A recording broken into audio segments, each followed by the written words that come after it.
So isang mapagpalang araw na naman po sa bawat isa at ako nga po pala ulit si Japula at ngayon yung umaga ay nandito tayo sa Bulalakaw Beta Shop at Battalion Alliance Outpost. At syempre pag-aari nga ito ni Boss Jeff Bulalakaw. At dito ngayon matatagpuan sa tapat ng SM Tungko, sa tapat mismo ng Starbucks.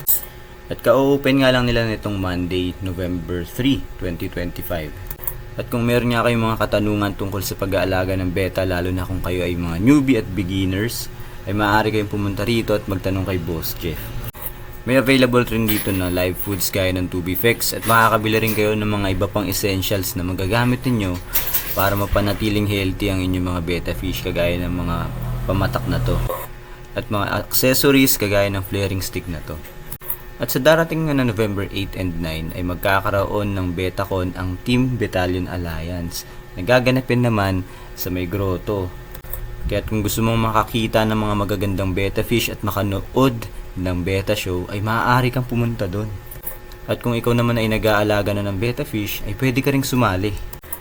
Marami nga palang available na beta fish dito. Kaya kung gusto mo nga rin mag-alaga ay pumunta ka lang dito at makakabili ka ng beta fish sa murang halaga lang. At syempre, meron ka pang tip mula kay Bulalakaw Beta. Boss Jeff, anong nai-recommend mong isda or unang-unang beta fish para sa mga aspiring beta keepers or mga newbies natin? So ako, ang suggest ko, based on experience din kasi mas maganda mag-alaga muna sila ng mga HMBK o yung half moon lakad ng mga beta fish. So ito yung example ng HMBK na beta na mas madaling alagaan kaysa sa mga long fins na beta. Kasi siya, yung fins niya maliliit nga, mas less prone sa mga kapit na mga bacteria.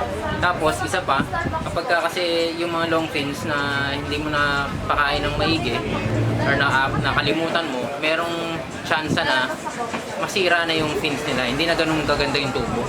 Kaya mas suggest ko HMPK.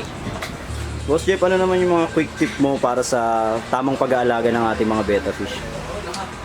Siguro big tip, lalo na sa mga newbies, mag-research, maging disiplinado sa pag-water change, pakain ng isda. Pati ko yun lang, magiging maayos na yung pag-aalaga nyo ng beta fish.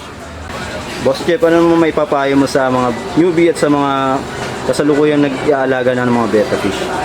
Siguro, para sa mga newbie, dahil bago sila, yun nga, siguro research sa nung beta.